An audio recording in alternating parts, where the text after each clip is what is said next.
Millionaire fired his maid after she refused to clean a room.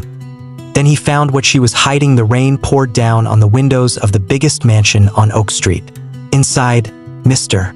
Donald sat in his leather chair, reading business papers. His cold eyes looked up when the doorbell rang. "Come in," he called out in his deep, stern voice. A woman walked in, shaking the rain from her coat. She was Ruth, a simple woman in her 40s with kind eyes and gentle hands. She needed this job badly. "I'm here about the maid position," Ruth said quietly. "Mr. Donald looked her up and down. "Can you clean? Can you follow rules?" "No questions asked." "Yes, sir. I can do that." "Good.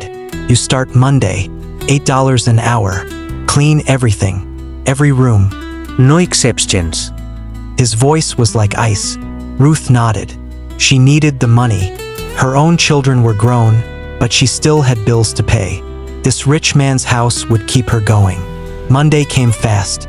Ruth arrived early, her cleaning supplies in a small bag. The mansion was huge, marble floors, golden lights, and rooms that seemed to go on forever. But the house felt cold, empty, like no one really lived there. As Ruth cleaned the kitchen, she heard small footsteps. A little girl appeared in the doorway. She had messy brown hair and sad eyes. This was Emily, Mr. Donald's 7-year-old daughter. "Hello," Emily whispered. "Hi there, sweet girl." Ruth smiled warmly. "I'm Ruth. I'm here to clean your beautiful house." Emily's face lit up a little. "Are you nice? The other maids were always mean to me." Ruth's heart broke. This little girl looked so lonely. "Of course I'm nice. Would you like to help me make these dishes sparkle?" For the first time in months, Emily smiled. Days turned into weeks. Ruth cleaned every room perfectly. The floors shined. The windows sparkled. Mr. Donald said nothing, but he paid her on time. Ruth grew to love little Emily. The girl would follow her around, talking about school and her pet goldfish. Emily's mother had died 2 years ago, and her father was always working. The little girl was starving for love. "Ruth, I'm bad at reading," Emily said one day, tears in her eyes. "My teacher says I'm slow." "Oh honey, you're not slow. You just need someone to help you practice." Ruth's heart ached. She had taught her own children to read. She knew Emily was smart. She just needed patience and care. One day, Ruth found something that changed everything. At the end of the long hallway was a locked room. She tried the handle, but it wouldn't turn. "What's in there?" she asked Mr. Donald. His face went dark. "That room stays locked. Don't worry about it. Clean everything else." But Ruth couldn't stop thinking about it. The room was dusty and used. It was perfect for what she had in mind. Late one evening, Ruth stayed after work. Emily was in her room doing homework, struggling with simple words that should be easy for a 7-year-old. Ruth made a decision that would change everything. She found the spare key in Mr. Donald's office drawer. Her hands shook as she opened the locked room. Inside was an empty guest room with old furniture covered in white sheets. Sunlight came through tall windows. It was perfect. This could work, Ruth whispered to herself. The next day, Ruth brought something special in her bag: colorful papers, crayons, and books. During her lunch break, she snuck into the locked room. Slowly, quietly, she began to transform the space. She pulled the sheets off an old desk and chairs. She taped alphabet letters to the walls. She made flashcards with simple words. She brought picture books that she bought with her own money. The room became a secret classroom. "Emily, would you like to see something special?" Ruth asked one afternoon. Emily's eyes grew wide as Ruth led her to the locked room. "Wow, what is this place?" "It's our learning room," Ruth said softly. "Would you like to practice reading here? Just you and me." Emily clapped her hands. Yes, this is like a real school." Every day after Ruth finished cleaning, she and Emily would sneak into the room. Ruth taught her to sound out words. She helped her write her name in pretty letters. She read stories that made Emily laugh. "I'm getting better," Emily said proudly, reading a whole sentence by herself. "You're so smart, sweetie. You just needed someone to believe in you. But secrets are hard to keep in a big house. Mr. Donald began to notice things. Ruth would finish cleaning and then disappear for an hour. Emily seemed happier, but she was always whispering about something. One day, he saw Ruth walking toward the locked room. His anger grew like a fire in his chest. What is she doing near that room? He thought. I told her to stay away from there. The next day, he watched more carefully. He saw Ruth take Emily by the hand and lead her down the hallway. They disappeared for a long time. Mr. Donald's face turned red with rage. Ruth! Mr. Donald's voice echoed through the mansion like thunder.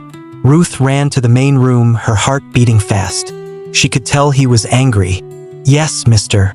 Donald, I want you to clean every room in this house. Every single room, including the locked one at the end of the hall. Ruth's stomach dropped. Sir, I don't think that room needs cleaning right now. I don't care what you think. I'm telling you to clean it. Today. I'm sorry, sir. I can't do that. Mr. Donald's eyes grew dark and cold. Excuse me? You work for me. You do what I say. Ruth's hands shook, but she stood firm. I clean everything else perfectly. That room, please just leave it alone. Are you refusing to do your job? Ruth looked down at the floor. She thought about Emily's bright smile when she read her first full book. She thought about the little girl's joy when she finally understood math problems. Yes, sir. I won't clean that room. The house went silent. Even the air seemed to freeze. Mr. Donald's voice was like winter ice. Pack your things. You're fired. I want you out of my house in 10 minutes. Ruth's eyes filled with tears, but not for herself. What about Emily? She needs... Emily is my daughter, not your concern. Leave, now. Ruth walked slowly to get her coat. Emily ran down the stairs, confused and scared. Ruth, where are you going? Ruth knelt down and hugged the little girl tight. I have to go away, sweetheart. But remember what we practiced. Keep reading. Keep believing you're smart. Don't leave me, Emily cried. Please don't leave me. Mr. Donald pulled his daughter away. Say goodbye, Emily. Ruth won't be coming back. Ruth walked out into the cold rain, her heart breaking into a million pieces. For 3 days, the mansion felt different. Emily barely ate. She cried at night. She refused to do her homework. I want Ruth back, she sobbed. She was teaching me. She made me feel smart. Mr. Donald tried to ignore his daughter's pain, but guilt began eating at his heart.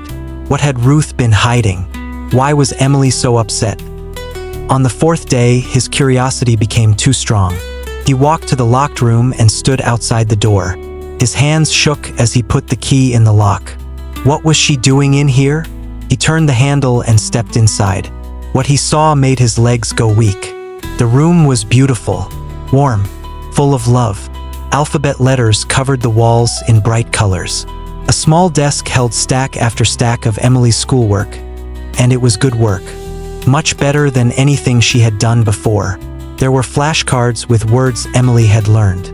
Picture books with careful notes in Ruth's handwriting. Math problems solved in Emily's improving handwriting. On the wall hung a drawing Emily had made. It showed 2 stick figures, one tall woman with a kind smile, and one little girl holding her hand. At the top, in Emily's careful letters, it said, Ruth is the best teacher. She makes me feel smart. Mr. Donald's hands trembled as he picked up a notebook. It was Ruth's journal about Emily's progress. Day 12. Emily read 5 new words today. She's not slow at all. She just needed patience and love. Day 18. Emily solved math problems by herself. Her confidence is growing.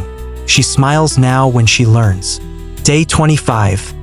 Emily told me she loves learning now. My heart is full. Mr.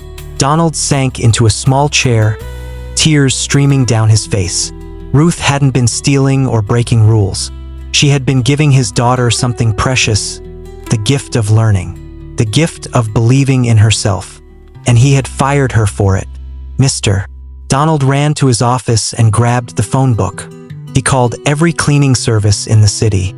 I'm looking for a woman named Ruth. She worked for me. Please, I need to find her. After 6 phone calls, he found her.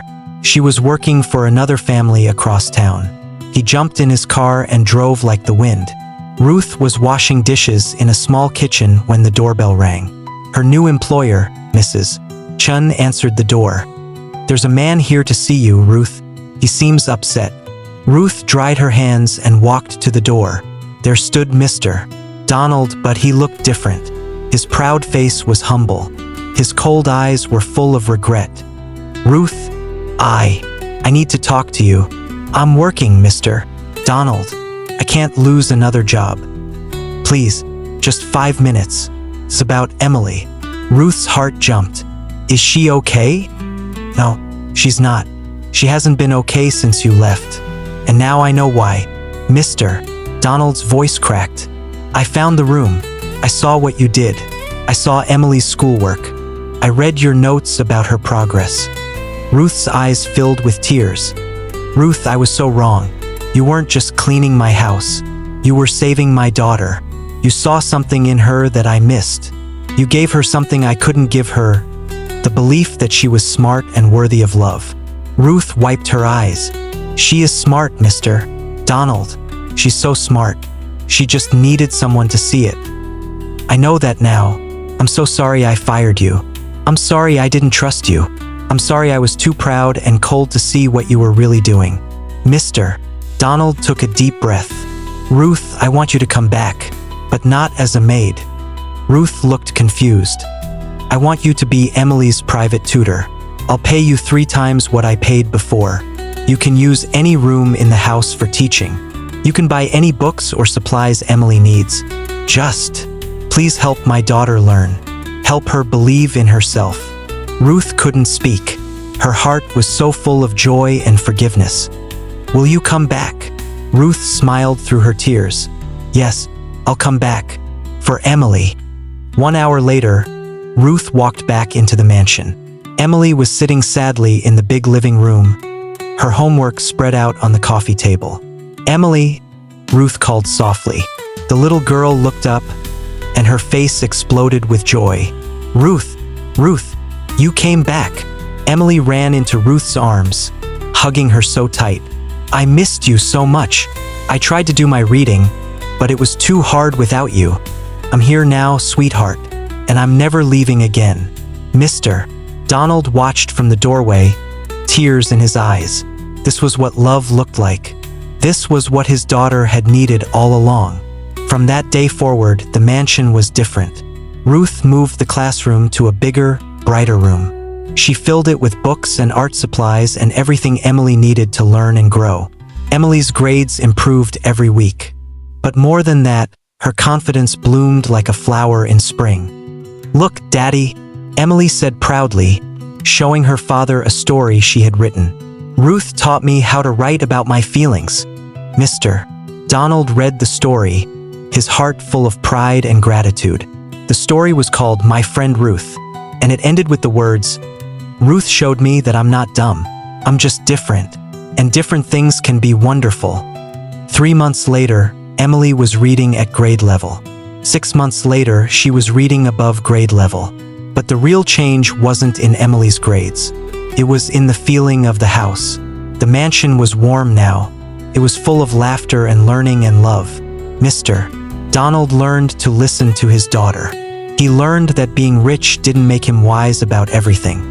He learned that sometimes the people we think are just servants have the biggest hearts and the most important gifts to offer. Ruth learned that trust and patience could work miracles. She learned that standing up for what's right, even when it's scary, can lead to beautiful things. And Emily learned the most important lesson of all, that she was smart, loved, and capable of amazing things. 1 year later, on the anniversary of Ruth's return, the 3 of them stood in the bright classroom, looking at Emily's latest achievement, a certificate for reading excellence from her school. Thank you, Ruth, Mr. Donald said quietly. You didn't just teach Emily to read. You taught me how to really see my daughter. You taught me that kindness matters more than money. Ruth smiled, her arm around Emily's shoulders. We all learned something, didn't we? Emily looked up at the two adults who loved her most. I learned that sometimes people surprise you, and that the best teachers are the ones who believe in you even when you don't believe in yourself. The mansion on Oak Street was still the biggest house on the block, but now it was also the warmest. And in a bright classroom filled with books and dreams, a little girl continued to learn that she was capable of anything. Because sometimes the most important discoveries happen when we're brave enough to trust each other, even when it's scary, even when it's hard, and even when the world tells us we shouldn't. The end. This story teaches us that we should never judge people by their job or social class. Sometimes the people we overlook have the biggest hearts and the most important gifts to share. Trust, kindness, and seeing the good in others can change everything for children, for families, and for our own hearts too.